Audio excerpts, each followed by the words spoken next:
درانه کتونکو السلام علیکم. زه محمد سلمان همدرد د حق غږ پښتو چینل خبري لنډیز کې ستاسو قربا اوس تاسو پام را اړوم د مهمو خبرونو لنډیز.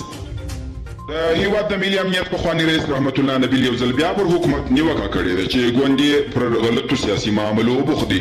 نبیل د بهرنیو ځواکونو وتلو ته په اشاره ویلي چې طالبان د لویو لارو چې نوموړي اقتصادي شرینانونه بللي د کنټرول په هڅو کې دي، خو حکومت پر غلطو سیاسي معاملو بوخت دي.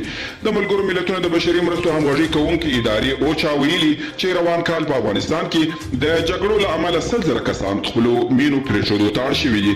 د یادې ادارې په خبره په یاده موده کې 3,60,000 افغان کډوال له ایران او 4,800 له پاکستان څخه هم خپل هیواد ته ستانه شوي دي.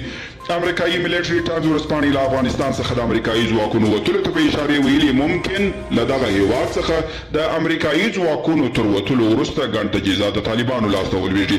د مشرانو جرګې مشر فضل هادي مسلم یار ویلي فاریاب کې وسلوال لاریونونه د قانون خلاف دي او باید ژر تر ژره پای ته ورسیږي. او چې نور رسنیو ته وویل د یکشنبې په ورځ سهار د هلمند ولایت د میوند قلوردو ته نږدې په یوه ترافیکي پیښه کې لږ تر لږه 3 کسانو خپل ژوند له لاسه ورکړی.